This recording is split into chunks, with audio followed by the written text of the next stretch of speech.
हिंदीतर कवियों में साथियों श्री श्री कौन हैं? यह एक तेलुगु कवि हैं।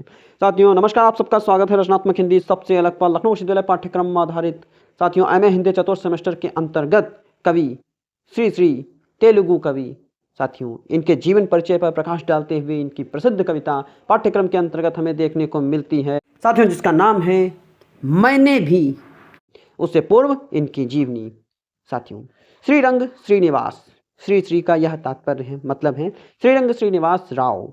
30 अप्रैल सन 1910 को इनका जन्म हुआ और 15 जून 1983 को इनकी मृत्यु होती है। तो साथियों यह इनका जीवन काल है। जिन्हें श्री श्री के नाम से जाना जाता है, एक भारतीय कवि और यह गीतकार थे जो तेलुगु साहित्य फिल्मों में अपना काम के लिए जाने जाते हैं। अपने संकलन महाप्रस्थान के लिए विख्यात श्री श्री को राष्ट्रीय फिल्म पुरस्कार, नंदी पुरस्कार और साहित्य अकादमी पुरस्कार भी साथियों इन्हें प्रदान किया जा चुका है। साथियों अब बात की जाए जीवन परिचय, यानी इनका जन्म कहाँ हुआ।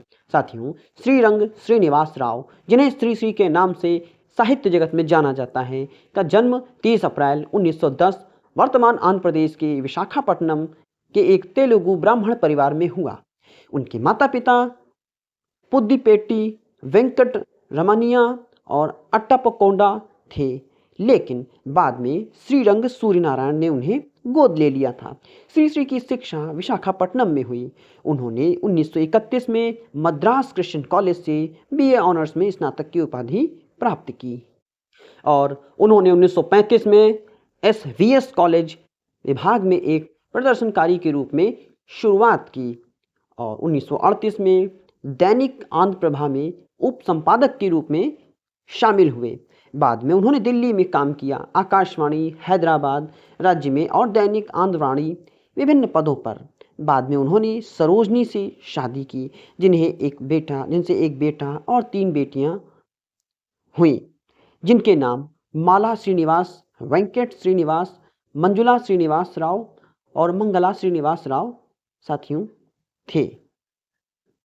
और साहित्यिक कैरियर की अब साथियों बात की जाए तो श्रीरंग श्रीनिवास राव पहले सच्चे आधुनिक तेलुगु कवि थे, जिन्होंने आम आदमी के दैनिक जीवन को प्रभावित करने वाले समसामयिक मुद्दों के बारे में उस शैली और छंद में लिखा जिसका उपयोग शास्त्रीय तेलुगु कविता में नहीं किया गया था। उन्होंने कविता को पारंपरिक पौराणिक विषयों से आगे बढ़ाकर समसामयिक मुद्दों को प्रतिबिंबित किया और उनके व्यक्तित्व के सार को गुणिपति वेंकट चलम ने पकड़ लिया जब उन्होंने उनकी तुलना महान रोमांटिक तेलुगु कवि देवुल्लपल्ली कृष्ण शास्त्री से की, जबकि कृष्ण शास्त्री ने अपनी पीड़ा को पूरी दुनिया से अवगत कराया था।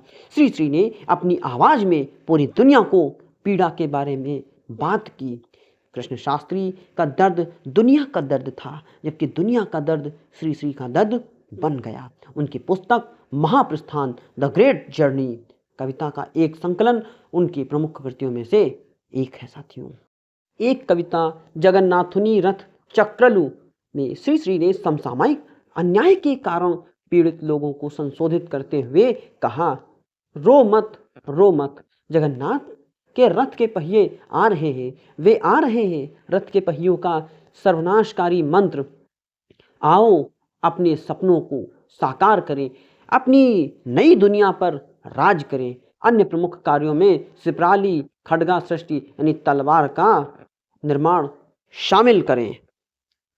तेलुगु सिनेमा के अंतर्गत साथियों देखा इनका योगदान क्या है। उन्होंने जुन्नारकर की नीरा और नंदा सन 1946 में तेलुगु डब्ड संस्करण आहुति 1950 के साथ तेलुगु सिनेमा में प्रवेश किया। सलूरी राजेश्वर राव द्वारा गाए गए गाने जैसे हम सांवले ओ पडावा, ओगी सालदेनाइया, प्रेमये जानना, मरना लीला प्रमुख हिट थे। श्री श्री कई तेलुगु फिल्मों के पटकथा लेखक थे। वह भारत के सर्वश्रेष्ठ गीतकारों में से एक हैं साथियों, एक थे। उन्होंने तेलुगु में 1000 से अधिक साउंड ट्रैक के गीत लिखे। वह तेलुगु फिल्म उद्योग के लिए बड़ी संपत्ति थे साथियों।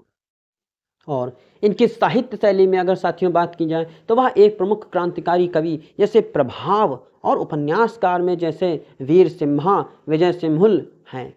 उन्होंने महाप्रस्थानम के माध्यम से अपनी सामाजिक सरोकार वाली कविता में मुक्तक छंद का परिचय दिया। उन्होंने ऐसी शैली और मीटर में दूरदर्शी कविताएं लिखी जिनका उपयोग पहले तेलुगु शास्त्रीय कविता में नहीं किया गया था। और विप्लव रचयितला संगम के नेता जी कल्याण राव के अनुसार श्री श्री एक वैज्ञानिक, विचारक और दार्शनिक थे।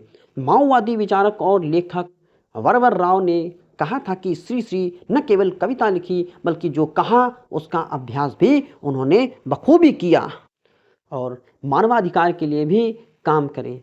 Shri Shri Andhra Pradesh civil liberties committee के अध्यक्ष थे जिसका गठन सन 1974 में हुआ था। साथियों, अब बात करते हैं इनकी रचनाओं की, यानी ग्रंथ सूची क्या है। प्रभाव आती है ग्रंथ इनका 1928 में, वारम 1946, संपांगी थोटा 1947, महाप्रस्थानम 1950, अम्मा 1952, मीमी 1954, मारो प्रपंचम 1956, 3 चीयर्स फॉर मैन 1956, चारामा रात्रि 1957 में साथियों हमें देखने को मिलती है। और मनावुडी पाटुल 1958, सौदामिनी, गुरजादा 1959, मुडू येभैलू 1964, खड़ग सृष्टि 1966, दृश्य और समीक्षाएं 1969, श्री श्री साहित्यम खंड 5 1970 और श्री श्री की मिनेलानी 1970, रेक्का विपिन्या क्रांति 1971, व्यास क्रीडालु 1973 में यह ग्रंथ हमें देखने को मिलते हैं साथियों। और मारो मुडू या भेलू 1974, चाइना यानम 1980, मारो प्रस्थानम 1980, महाप्रस्थानम 1981, पदावोई भारतीयुडा 1983, न्यू फ्रंटियर्स 1983 और अनंतम देखने को मिली। और श्री श्री की कविता मैंने भी, तो कविता क्या है, मैंने भी। सृष्टि यज्ञ में समिधा एक अर्पित की, मैंने भी विश्व वृष्टि में एक अस्त्र बहा दिया, मैंने भी भुवन घोष में गला फाड़ भाग लिया, मैंने भी ग्रीष्म की प्रचंड लू जल गया, मैं भी वर्षा की घोर बाढ़ में बह गया, मैं भी हेमंत की शीतलता में सिकुड़ गया, मैं भी करूं यदि मैं एक बार विद्रोह, निश्चय मचेगा सर्वत्र प्रलय, छिन्न भिन्न हो जाएंगी अवश्य ये विश्व की अखंड शक्तियां। और ना रहेगी लू ना वर्षा, न सताएगी शीत लहर, न कंगाल रहेगा न धनी, क्षण भर में होंगे सब चकनाचूर, छत से गिरकर सारे नक्षत्र बिखर जाएंगे सर्वत्र, बरसाएंगे गर्म रुधिर ये श्यामल जलधर। और न होगा दिन न रात, न रहेगी कभी प्रभात, करे भीषण नर्तन जग की सुंदर प्रकृति, कामना है विश्व कमल की पंखुड़ी बन रहूं मैं भी, विश्व वीणा की मृदु तंत्री बन संगीत बरसाऊं मैं भी, विश्व भवन की पताका बन ऊंचे उठूं मैं भी। क्यों श्री श्री की यह कविता में कवि यही कहना चाहता है कि वह हर चीज में अपना योगदान देना चाहता है और उसने दिया है, वो इस बात का प्रमाण कविता की अपनी पंक्तियों से करता है। जीवन के प्रत्येक अनुभव को वह उसने साझा किया कि कवि भी हर चीज में शामिल है, उसका योगदान अविस्मरणीय है। साथियों, इसी के साथ साथियों कविता का अंत यहीं पे होता है। बने रहें रचनात्मक हिंदी सबसे अलग के साथ। चैनल को लाइक, सब्सक्राइब, शेयर अवश्य करें ताकि हमारा वीडियो आप तक पहुंचता रहे। बहुत बहुत धन्यवाद।